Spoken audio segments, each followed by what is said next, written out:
Larry was walking on the busy street angrily. He had just had a big fight with his girlfriend a few hours ago.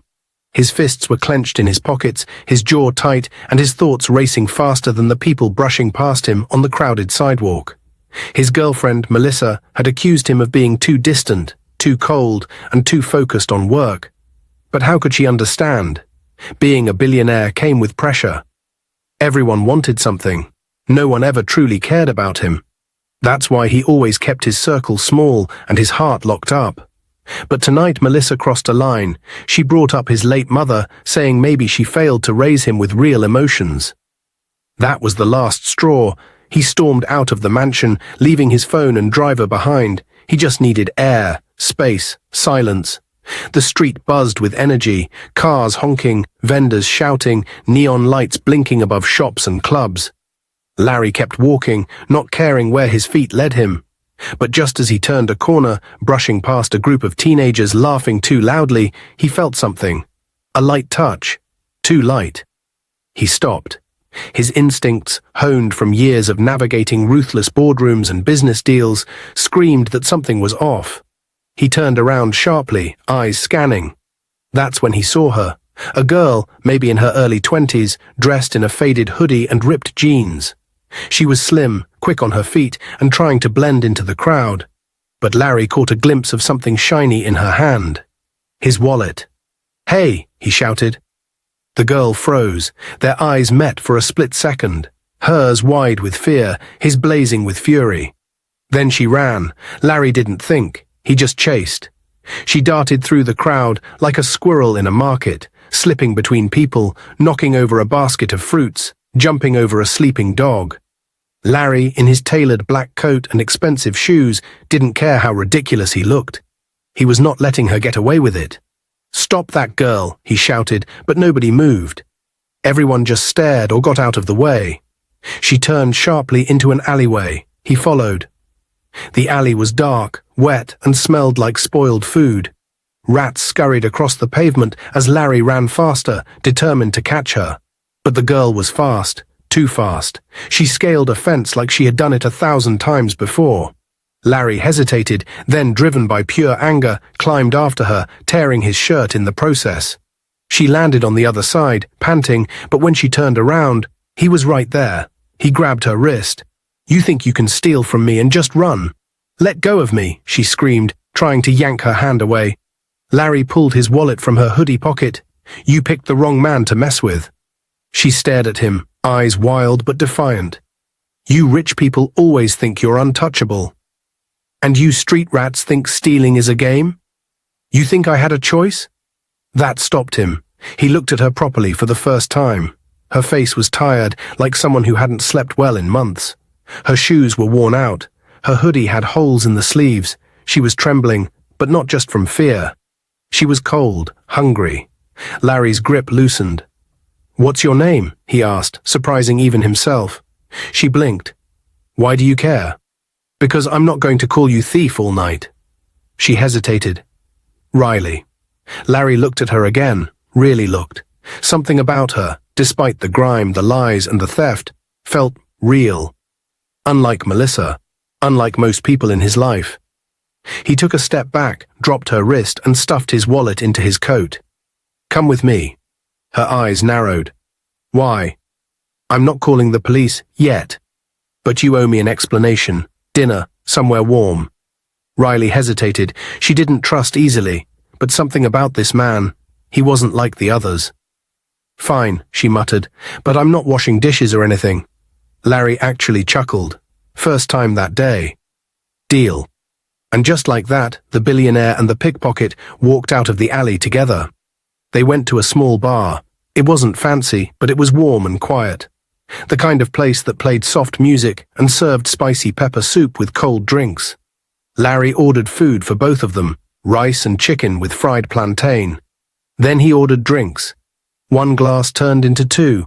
Two became four. They laughed, talked, drank some more. Riley had never tasted alcohol before, but she didn't want to seem shy in front of him. The more she drank, the lighter she felt. Larry, too, forgot about his problems. Melissa didn't matter anymore. In that moment, it was just him and this girl with sharp eyes and a sharp tongue who had tried to rob him a few hours ago. Funny how life works. They stumbled out of the bar, giggling like children, and Larry booked a taxi. "Home," he told the driver, and they both dozed off in the back seat, Riley's head resting on Larry's shoulder. The next morning, the sun crept into the room through the window, brushing gently against Larry's face. He turned slowly, stretching his arms, only to pause. There was someone beside him. He sat up quickly. Riley. She was still asleep, her hair a little messy, one of her legs hanging off the side of the bed. Larry blinked, confused for a second, then shook her gently. "Hey, Riley, wake up." She opened her eyes, squinting. What time is it?" "That's not the problem," Larry said. "Do you remember what happened last night?" Riley looked around the room, then at herself, then at him. Her eyes widened. No. What did I do?" Larry scratched his head. "That's what I'm asking. Do you remember anything?" Riley's voice was shaky. "I don't. I swear it was my first time drinking alcohol. Everything is just blank." They sat in silence for a moment, the weight of the unknown hanging in the air. Larry sighed deeply. "Well, we're both clothed, so maybe we just passed out. Let's hope so." Riley looked down, ashamed. "I'm sorry." "No," Larry said gently. "It's okay. I'm not mad." He looked at her seriously. "But I want to know something. Why were you pickpocketing?" Riley lowered her eyes. Tears welled up as she spoke. "I lost my mother 5 years ago. It broke me. Things have never been the same since. My father got very sick not long after that. The doctors said he needs surgery, but the money they're asking for is too much. I don't have any family. I don't have anyone. I tried begging. I tried doing small jobs. Nothing worked. So, I started stealing." Larry listened in silence. His heart softened. This girl, she wasn't bad. She was desperate. "How much do you need?" he asked quietly. Riley sniffed and looked at him. 10 million naira. Larry leaned back on the bed, staring at the ceiling. 10 million, he said thoughtfully. "Riley, how many people do you think you can steal from to make that kind of money? You'll end up in prison or worse." "I didn't want to," she whispered, "but I was scared of losing my dad." Larry reached into his pocket, brought out a slim silver card, and handed it to her. "You're lucky," he said with a soft smile. "Take this card. I think there's about 12 million naira in that account. Use it for your father's surgery. Use the rest to take care of yourself." Riley froze, staring at the card. Her hands trembled. "Well, what? Are you serious?" "Yes," Larry said, "very serious." Riley jumped on him and hugged him tightly. "Thank you. Thank you so much, sir." "Call me Larry," he said, laughing softly. "And promise me something. Anything. Don't ever steal again, Riley, ever." "I promise," she said quickly. "Never again, I swear on my mother's grave." Larry nodded. "Good." He stood up and stretched. "Now, I'll go with you to the hospital to see your father. Let's get him the help he needs." Just then, his phone rang loudly. He picked it up. It was his father. "Larry, where are you?" His father's voice was sharp. "Come to the office immediately. It's urgent." Larry frowned. "All right, I'm coming."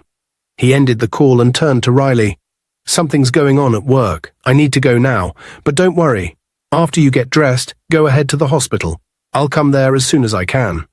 "Okay," Riley said. "The hospital is Holy Mercy Clinic, behind the old stadium. My dad's name is Mr. Joshua." Larry nodded. "Got it. I'll meet you there." As he left the room in a hurry, Riley sat back down, holding the bank card tightly to her chest, tears of joy streaming down her cheeks. For the first time in years, she felt hope. Just then, the door flew open with a loud bang. It was Melissa. Her high heels clicked hard on the tiled floor as she walked in, her face twisted with anger, her eyes sharp like a knife. She looked at Riley from head to toe and scoffed. "Who the hell is this?" she barked. Riley, who was still holding the bank card close to her chest, quickly stood up and greeted politely. "Good afternoon, Ma." Melissa stepped forward, folding her arms. "I didn't ask for greetings. I said, who are you?" Riley's heart pounded. She looked around nervously, then decided to lie to protect herself. Uncle Larry. He saw me being attacked by some street boys last night. He helped me and brought me here so I could rest." Melissa laughed coldly and turned in a slow circle. "So now my man is rescuing stray dogs from the street." Riley's face fell. Melissa walked closer and looked her straight in the eye. "Let me tell you something. I know my man. Larry can never look at a dirty local poor girl like you. Just look at you. Do you even own a mirror?" Riley stood there, frozen, her eyes wet with shame. Her lips trembled, but she didn't speak. Melissa's eyes moved to the card Riley was still holding tightly. "And what's that in your hand?" she asked sharply. Riley looked down at the card and quickly wiped her tears. "My father is sick. Uncle Larry gave me this card. He said I should use the money in it to pay for my father's surgery and hospital bills." Melissa stared at her for a moment, then suddenly burst into loud, mocking laughter. "You must be mad.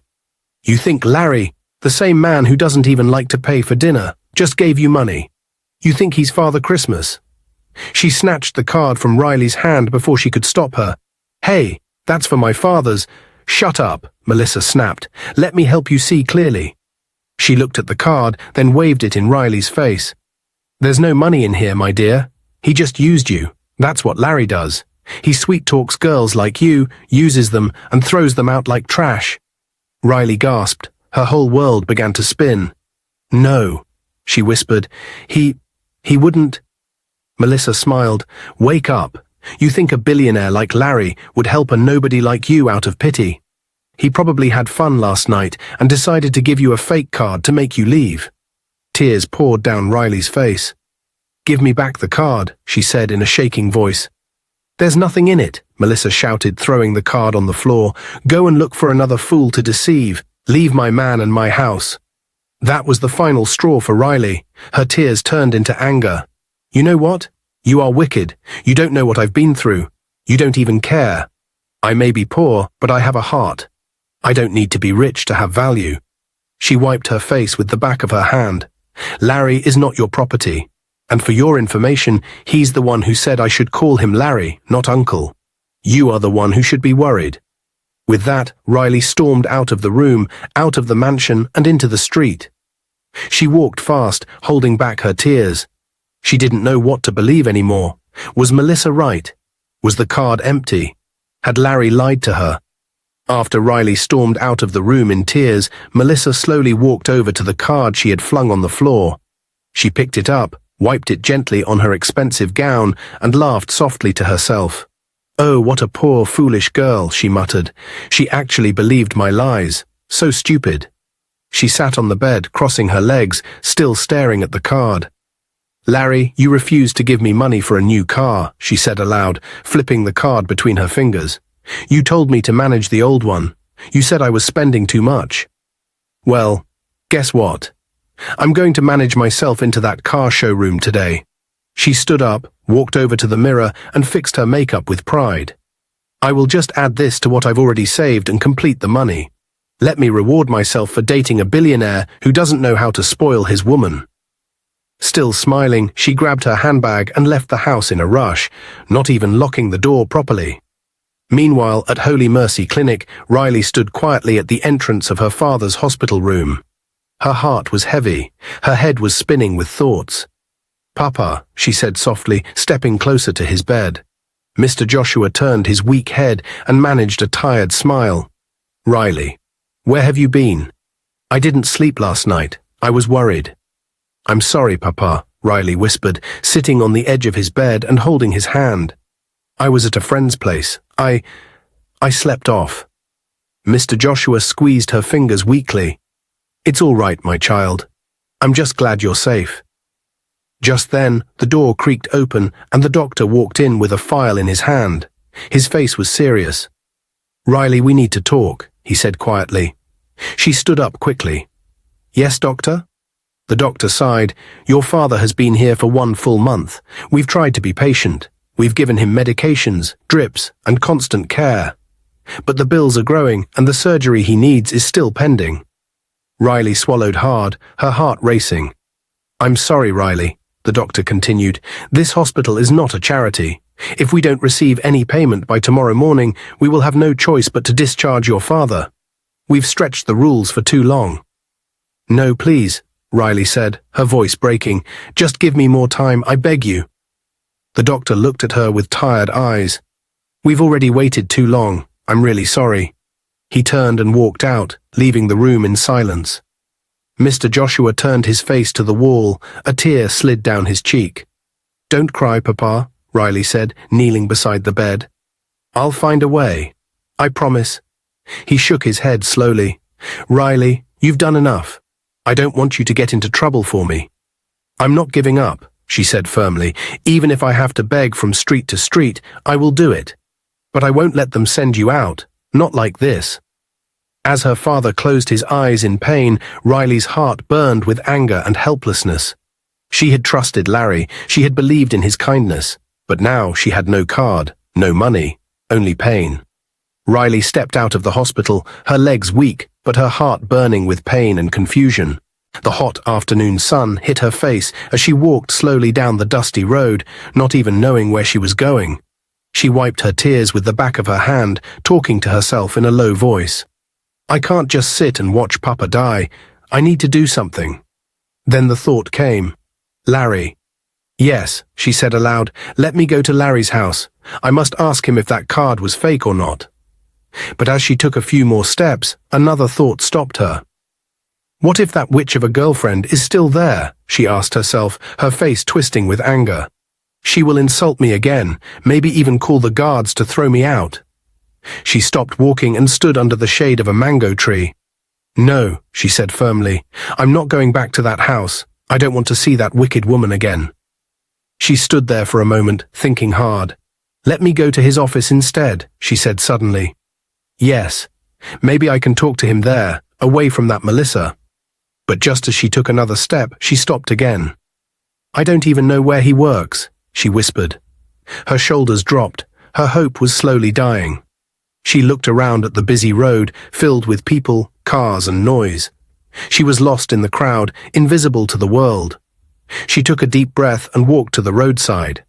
I have no choice, she said. Let me try to beg. She stretched out her hand to the first person passing. Please, sir, I need help. My father is in the hospital. The man didn't stop. She tried again with another person. Madam, please, just a little help for my father. The woman turned her face away and walked faster. One by one, people passed her like she didn't exist. Some frowned, some hissed, a few even insulted her. Lazy girl, go and work, one man shouted. Why are you begging under the hot sun? Go and hustle, another said. Riley's legs began to shake, her stomach growled. She hadn't eaten anything since yesterday. Her heart was tired, her body weak, and her mind full of fear. She leaned on a wall and slid to the ground, burying her face in her hands. Meanwhile, at Larry's company inside his large, shiny office, Larry was seated behind his big desk, signing a document. His phone vibrated on the table. He looked at the screen. It was an alert. A payment of 12 million naira had been made using the card he gave Riley.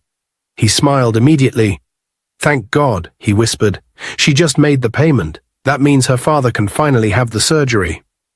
He leaned back in his chair, still smiling. I pray the old man survives it.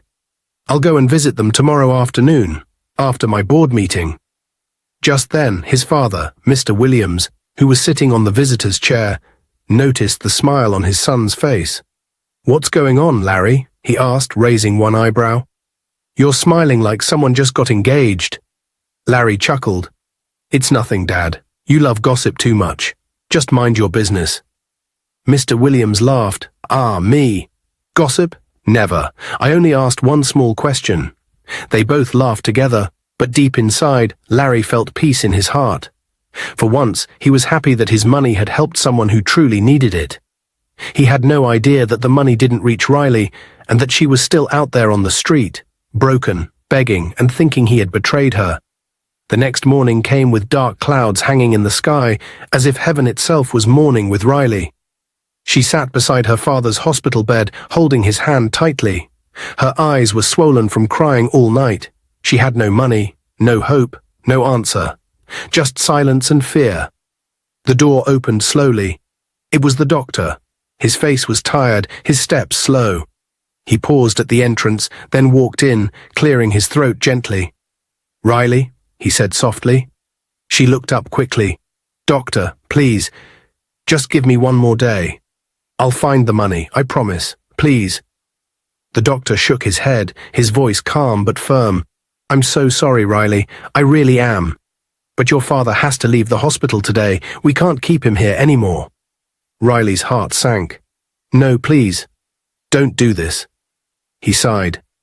"It's not my fault. I'm not the owner of the hospital. I've tried my best to help you people. I've even used my personal money to buy him medicine last week. But there's nothing else I can do." She got on her knees, holding his hand. "Doctor, I beg you, please. Just give me more time." The doctor slowly pulled his hand away, his face full of pity. "I can't, but I can help you with transport." He reached into his pocket and gave her a few crumpled Naira notes. "Use this to take a taxi home. That's the only help I can give you now." And with that, he walked out. Riley broke down again, covering her face with both hands. A few minutes later, she and her father were helped into a small old taxi parked in front of the hospital. The driver looked tired and uninterested. The engine coughed as it started. Inside the taxi, silence filled the air. Her father lay back weakly, his hand in hers. Tears rolled down his wrinkled cheeks as he turned to look at her. "Take me home, my daughter," he whispered. "Let me go and die in peace." "No, Papa," Riley said, already sobbing. "Don't say that." "You have suffered enough because of me," he said, his voice shaking. "I have stressed you so much, my sweet daughter, my angel. May the Lord bless you. May he give you a good husband, a kind man who will wipe away your tears." Riley shook her head violently. "Stop talking like that. You're not going anywhere, Papa." Her father coughed weakly. "What hope do we have now? They threw me out of the hospital like a dog." "I will find the money," Riley said, her voice rising with emotion. "I don't care how. Even if I have to rob a bank, I will do it. You must live, Papa. You must." Her father turned to her quickly, as much as his strength would allow. "No, Riley, don't ever say that again. Don't do anything foolish. Don't let my suffering lead you to prison or death. Please, my child." She wiped her eyes and nodded, though her heart was broken. The taxi moved through the bumpy streets, heading towards their small house. Riley stared out the window, her eyes empty, her mind racing. That afternoon, as the sun climbed high and the heat pressed down on the city, Larry arrived at Holy Mercy Clinic in his black SUV. He stepped out wearing a simple t-shirt and jeans, without any of his usual bodyguards. His face looked calm, but inside he was excited. He walked straight into the hospital reception, ignoring the stares from nurses and patients who recognized him. "Good afternoon," he said politely to the nurse behind the desk. "Please, I'm looking for a patient. His name is Mr. Joshua. He was admitted here, and his daughter's name is Riley." The nurse blinked, surprised to see such a handsome billionaire asking about a sick old man. "Hold on, sir. Let me call the doctor." A few minutes later, the doctor came out. "Good afternoon, sir. I'm Dr. Felix. How may I help you?" Larry stretched out his hand and gave a small smile. "Good afternoon, doctor. My name is Larry. Larry Martins." Dr. Felix's eyes widened a little as he shook Larry's hand. "Ah, Mr. Martins. The business tycoon?" Larry chuckled softly. "Please, just call me Larry." "Yes, I'm the one. I came as a family friend. Riley, Mr. Joshua's daughter, spoke to me recently. She told me her father was very sick. I came to check on them." Dr. Felix's face dropped. "Oh, I see." Larry noticed the change in his expression. His heart began to beat faster. "Doctor, where are they?" Dr. Felix sighed and took off his glasses. "I'm sorry, Mr. Martins. They've been discharged." Larry was shocked. "Discharged? Why? What happened?" "There was no payment," the doctor said softly. "We waited for weeks, gave them more time than usual, but no money came. The hospital is under pressure. This morning I had no choice but to discharge Mr. Joshua." Larry stepped back slowly, feeling like someone had just punched him in the chest. "No payment?" he asked again, confused. "Are you sure?" "Yes, sir," the doctor said. "No one brought money." We didn't receive anything, and we don't know where they went. Riley didn't leave any address. She told me once that they lived near the Central Market, but she never gave more details. She also doesn't have a phone." Larry was quiet. He stared at the floor for a long moment, trying to understand what went wrong. He had given Riley everything she needed. Why didn't she pay? Why didn't she return? "She has no phone?" he asked softly. Dr. Felix shook his head. "No, sir. She lost it and couldn't replace it." Larry sighed deeply and looked out the hospital window. "I don't understand. Riley is a good girl. I know she didn't lie. Something is wrong." He reached into his pocket, took out a pen and one of his business cards, and wrote his private number on the back. He handed it to Dr. Felix. "Please, doctor, if you ever see her or her father again, call me. I don't care what time it is, just call. Or if Riley comes, give her this number. Tell her Larry is looking for her. It's very important." Dr. Felix nodded, taking the card. "I will, sir. I'll do my best." "Thank you," Larry said, his voice low. He turned and slowly walked out of the hospital. His heart was heavy. Something had gone terribly wrong. He could feel it. As he climbed into his car and drove off, he kept asking himself the same question. "Where are you, Riley? What happened to you?" Larry got home just as the sun began to set, casting a golden glow across the driveway. He stepped out of his car, still thinking about Riley and her sick father. His mind was full, his heart heavy. But just as he walked toward the front door, he saw a shiny red car parked outside his gate. He frowned. Who owns this car, he wondered. He stepped into the house, and to his surprise, there she was. Melissa, sitting comfortably on the couch like she owned the place. Larry stopped in his tracks and narrowed his eyes. "What are you doing here?" he asked coldly. Melissa smiled and crossed her legs. "Did you forget I have a spare key?" Larry clenched his jaw. "That key was for emergencies, Melissa. Not for breaking into my house whenever you feel like it." Melissa stood up slowly. "Oh, please, don't act like a stranger. This is my husband-to-be's house, remember?" Larry raised his voice a little. "Never. I can't marry someone like you." Melissa rolled her eyes. "Whatever, I didn't come to argue. I came to show you my new car."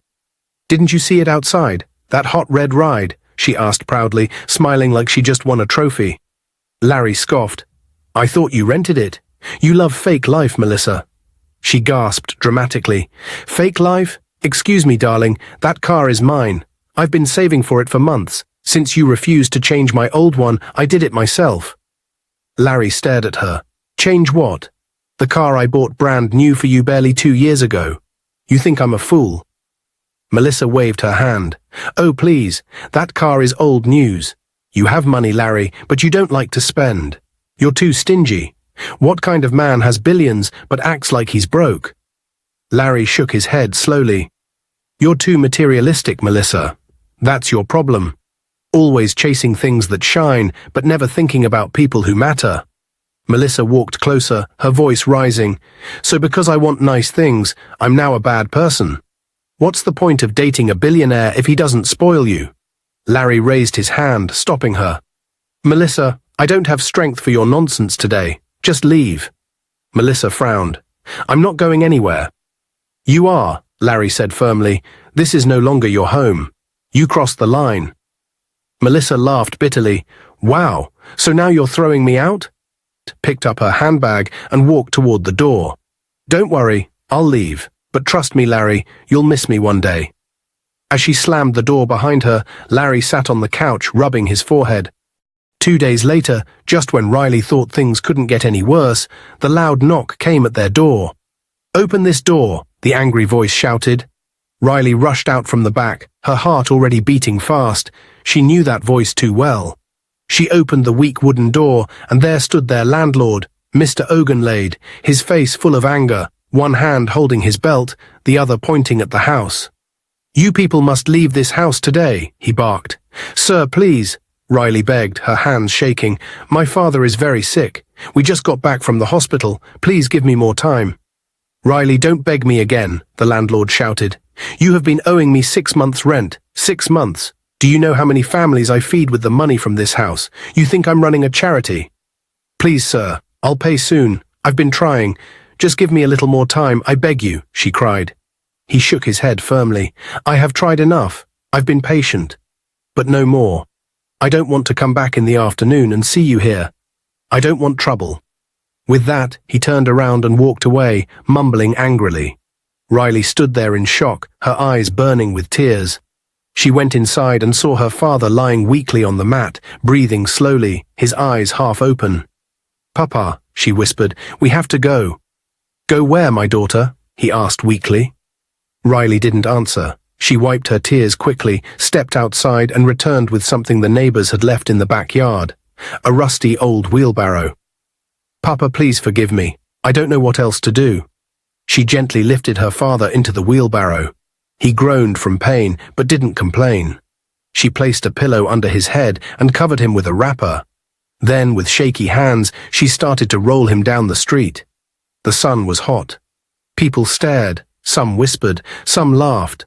But Riley didn't care. She kept pushing. Tears streamed down her face as her feet hit the hot, dusty ground. Her back ached, and sweat soaked her clothes. Finally, after walking for over an hour, she saw an uncompleted building near the edge of town. The roof was missing. One wall had fallen. But it was empty and quiet. She pushed the wheelbarrow inside and looked around. Papa, she said, her voice cracking, let's stay here for now, just for a while. Until I can find money. Then we'll get a nice place. I promise. Her father looked at her, his eyes full of pain. I'm sorry, my child, he whispered. I have failed you. No, Papa, don't say that, Riley said quickly, wiping his face with her scarf. She ran out with the little money she had left, just enough for a small plate of rice and sachet water. She came back and tried to feed him. Papa, please eat something, just a little. You need your strength. But he turned his face away. No, my daughter, leave me. Let me go. My ancestors are calling me. My time is near. Riley knelt beside him and held his hand tightly. Never. You are not going anywhere. You will live, Papa. You will see better days. I will fight for you. He closed his eyes, weakly pressing her hand. You are a good daughter. May the heavens reward you. Riley stood up quickly, panic in her voice. Wait, Papa. Let me go to the pharmacy. I'll get you medicine. Please stay right here. Don't move. She ran out of the uncompleted building with tears in her eyes. Minutes after she left, her father collapsed. His weak body gave up. His breathing slowed and his eyes rolled back. There was no one there to help him. Just the broken walls of the uncompleted building, silence, and the scorching heat of the afternoon sun. At that exact moment, Larry's black SUV pulled up in front of the same building. He had bought it just a week ago, planning to build a new branch of his tech company there. Today, he came for inspection, just to take a final look at the land before construction would begin. Larry stepped out of the car with his bodyguard behind him. He adjusted his sunglasses and walked toward the building. But as soon as he stepped inside, he froze. There, lying on the ground, was a man. Motionless, lifeless, pale. Hey, Larry shouted, what's going on there? The bodyguard rushed forward, bent down and checked the man's pulse. Sir, he's still breathing, but very faint. We need to act fast. Larry didn't waste a second. Call the ambulance now. Let's move him out immediately. Within minutes, the old man was inside the ambulance, sirens screaming through the streets. Larry followed closely behind in his car, his heart pounding. At the private hospital, doctors rushed the man into the emergency room. Nurses moved quickly, machines beeped, and the air was tense. The doctor came out after checking him. Sir, he said to Larry, this man is in critical condition. His organs are shutting down. If we don't operate immediately, he might not survive the night. Larry stood up, eyes wide, fists clenched. Go on, doctor. Do the surgery. Money is not the problem. Yes, sir, the doctor replied and hurried back in. Meanwhile, Riley was rushing back to the uncompleted building. She had begged a kind woman in the market who, after hearing her story, gave her just enough money to buy a little medication and some bread for her father. Her heart was full of hope as she ran with the plastic bag in her hand. She entered the building, her voice cheerful but tired. Papa, I'm back. I got the medicine. Papa. But the building was silent. No answer. She dropped the bag and ran from corner to corner. Papa, Papa, where are you? Still nothing. Riley's heart dropped. She looked around again, breathing hard. Her voice trembled. Oh God, the enemies have succeeded. They've taken him. They've finally taken him. Her knees hit the floor as tears poured down her face. What if kidnappers came? What if ritualists saw him and thought he was useless and carried him? She was shaking, afraid, lost. She ran out of the building, confused, scared, and desperate. Then one place came to her mind. Larry's house. She arrived at his house and knocked at the gate. The security man who had seen her before allowed her in without question. But as she stepped into the compound, her heart sank. Melissa was standing at the doorway, holding a glass of juice, with a wicked smile on her face. Well, well, well, Melissa said, walking down the steps slowly. Look who's here again, the poor beggar girl. Riley, with tears in her eyes, folded her hands. Please, I beg you, I don't know where my father is. I came back and didn't find him. I just need a place to stay, just one night, please. Melissa laughed harshly. You dirty, spoilt poor girl. Who invited you here? You better stay away from my man, you desperate fool. Riley sniffed, her hands shaking. Please, I'm not here for trouble. I just need to sleep here tonight. I have nowhere to go. I said never. You will never be welcome here. Not today, not ever. Go back to the gutter you came from. Melissa barked. Riley wiped her face. I'm not trying to take anyone from you. I'm only trying to survive. Get out, Melissa screamed, before I call the police. Riley turned slowly, her eyes full of pain, her heart heavier than ever. She walked out of the compound, back to the streets, dragging her feet, crying as she moved. Riley sat by the roadside crying, her chest rising and falling, her whole body shaking. It felt like the whole world had turned its back on her. People walked past her without stopping. Some looked at her, others ignored her, but no one asked if she was okay. She wiped her tears with the back of her hand, staring at the sky. Oh Lord, what kind of life is this? She cried. Please, wherever my father is, let him be safe. I can't take any more pain. Then, from nowhere, a gentle voice spoke behind her. My daughter. What's wrong? She turned around slowly. An old man stood before her. He wore a simple white native cloth, had a long grey beard, and kind eyes that looked like they had seen many years. There was something peaceful about him. Why are you crying like this in the middle of the road? He asked gently. Riley stood up slowly, tears still in her eyes. Papa, she began, her voice shaking, I went to buy medicine for my father. He's very sick. I left him in an uncompleted building because we were sent out of our house. But when I came back, he was gone. I've searched everywhere. I don't know where he is. I'm scared. The old man nodded slowly, listening without interrupting. I would have gone to the police, Riley continued, but I can't. I've had a bad experience with them before. It turned out badly. And even if I go there, they won't help me unless I bring money. And I have nothing. The old man sighed deeply. My daughter. Now I understand, he said. He placed a gentle hand on her shoulder. My daughter, dry your tears. Your father is not dead. Riley's eyes widened. What? Are you sure, Papa? Is he still alive? Yes, the old man said calmly.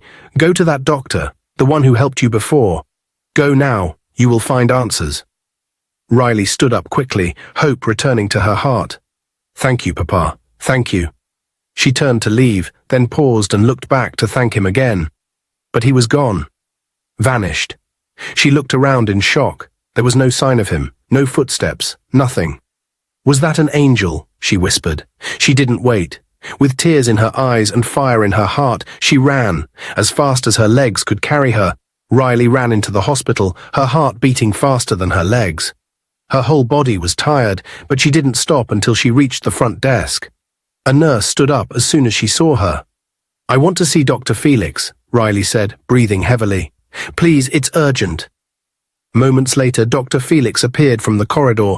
When he saw her, he rushed forward. Riley, my daughter, are you okay? Riley's voice shook. Doctor, please. Was my father brought here? Please, have you seen him? Dr. Felix looked at her sadly and shook his head. I'm sorry, Riley. I haven't seen him since the day you both left the hospital. Riley's face turned white. Her body shook. Her lips trembled. She opened her mouth to speak, but nothing came out. Then suddenly, she collapsed. Nurses rushed to her side and carried her into one of the private rooms. They placed her on a bed and connected her to a drip. Some hours later, Riley slowly opened her eyes. She blinked a few times, confused. Where am I?" she whispered.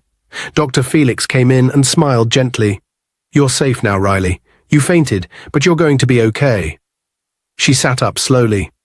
"What happened to me, doctor?" Dr. Felix cleared his throat.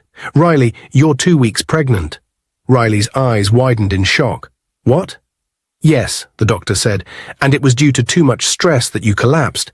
You're lucky, my dear. You could have lost the pregnancy." Tears slowly filled Riley's eyes. She placed her hand on her stomach and said in a low voice, "What use is a pregnancy when I can't even feed myself? When I don't know where my father is?"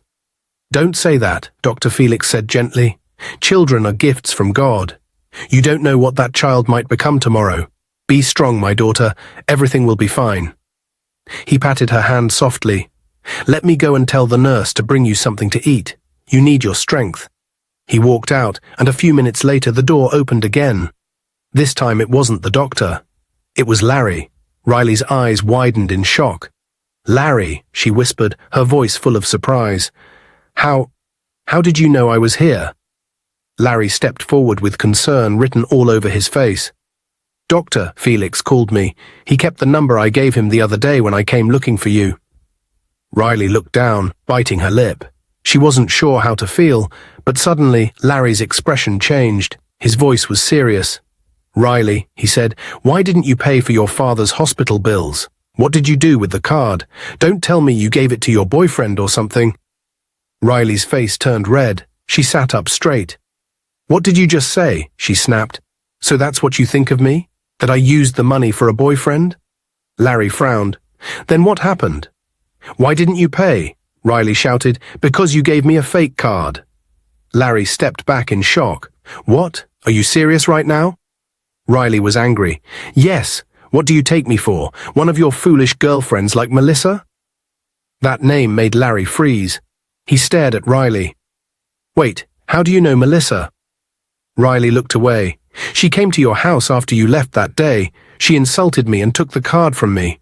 She told me there was no money in it." Larry's mouth fell open. His jaw tightened. "She what? She took the card from you?" "Yes," Riley shouted. "That's why I couldn't pay. That's why I lost everything." "I thought you tricked me." Larry stood still for a moment, boiling with anger. "So this is where Melissa got the money she used to buy that new car," he said slowly. "How can she be so selfish? So foolish?" Riley wiped her face, tired and frustrated. "But that's not my concern anymore. All I want now is to find my father. I left him in an uncompleted building, and when I returned, he was gone." Larry's eyes widened. "Wait a minute," he said. "We actually saved a man we saw in an uncompleted building." He quickly described Mr. Joshua. His clothes, his condition, his hands flew to her mouth. "That's my father. That's him. Oh God, is he alive? Where is he?" Larry held her hand gently. "Calm down. Yes, he's alive. We took him to the hospital. He had surgery. The doctors say he's doing much better and will go home in a few days." Riley burst into tears, this time tears of joy. "Thank you, God, thank you." She tried to get up. "Please take me to him. I want to see him now." Larry gently stopped her. "No, Riley, the doctor told me you're not strong enough yet. He said you are pregnant. You need to rest." Riley looked away, her voice trembling. "I want to get rid of it." Larry turned sharply. "No, don't say that." "Why not?" she asked. "What kind of life will this child live?" "I'm tired, Larry. I have nothing. Not even a home." Larry looked into her eyes. "Because that child might be mine." Riley's expression changed. "Might? What do you mean by might?" "Larry, you're the only man I've ever been with in my life. Of course the child is yours."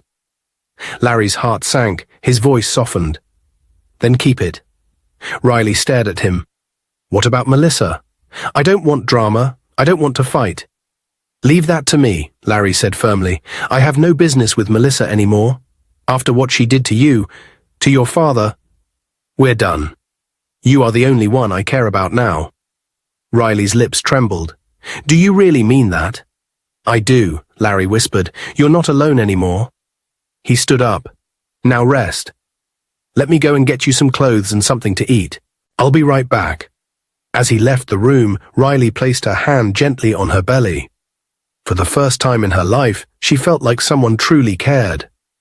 Later that evening, Larry drove home, his mind full of thoughts. He had just left the hospital after checking on Riley.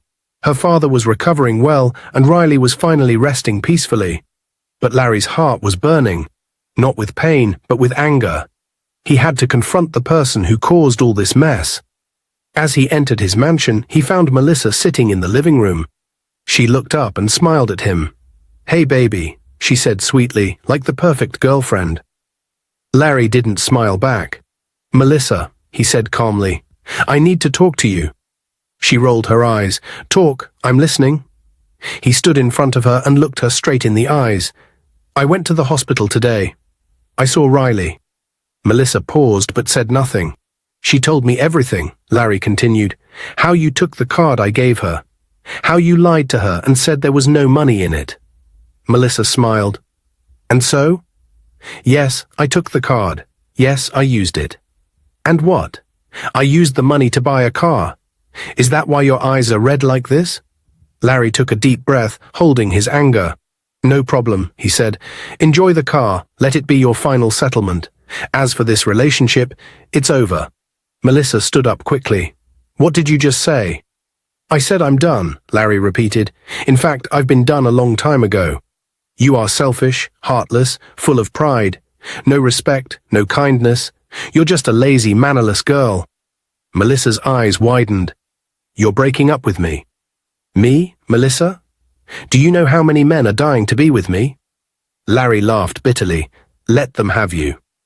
"You will never find another beautiful woman like me," she screamed. Larry smiled and opened the door. "Then I guess I'll live happily without beauty and with peace." Melissa grabbed her bag angrily and stormed out, slamming the door so hard that it echoed through the house. Larry sighed deeply and sat down. For the first time in years, he felt free. Truly free. Weeks later, Mr. Joshua was finally discharged from the hospital. His strength had returned, and the surgery was successful. Larry arrived that morning with a big smile and helped him into the car. But he didn't take them back to the old broken house. Instead, he drove them to a beautiful bungalow in a quiet and peaceful area. As Riley helped her father out of the car, she looked around in confusion. "Where are we?" she asked. Larry smiled. "Welcome to your new home." Riley froze. "What? What do you mean?" "I bought this house for you and your father," Larry said. "You both deserve peace. You've suffered enough." Riley dropped to her knees, tears pouring down her face. "Thank you, Larry, thank you."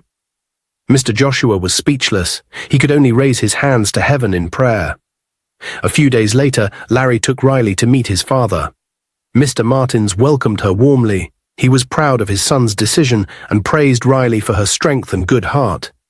And then, something special happened. 1 month later, Larry knelt down on one knee and proposed to Riley. He brought out a simple but beautiful ring. "Riley," he said, "you are strong, beautiful, kind and brave. You've shown me what true love means. Will you marry me?" Riley burst into tears. "Yes, 1,000 times yes." Cheers filled the room as Larry slid the ring onto her finger. 1 month later, they had a beautiful wedding. It was small, but filled with joy, music, food and dancing. Riley looked like a queen in her white dress, and Larry couldn't stop smiling. Even Mr. Joshua danced joyfully at the reception, thanking God for his goodness. Months passed, and then the happiest day came. Riley gave birth to a bouncing baby boy.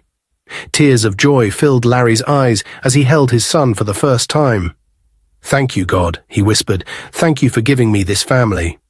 They named the baby Emmanuel, meaning God is with us. From that day forward, life was never the same again. Riley, who once slept in the streets, now had a home full of love. Larry, who once chased fake love, finally found peace with a woman who truly cared. Together, they raised their son with joy and unity.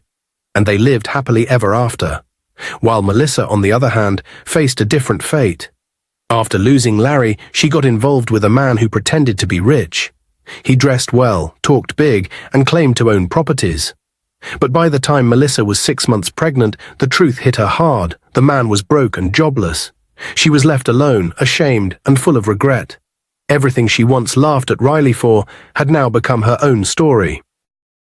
Dear viewers, what lessons did you take away from this dramatic tale?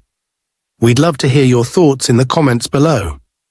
If you enjoyed the story, give us a thumbs up, share it with friends, and hit that subscribe button. Don't forget to turn on notifications so you never miss out on our latest updates. Thanks for watching and stay blessed.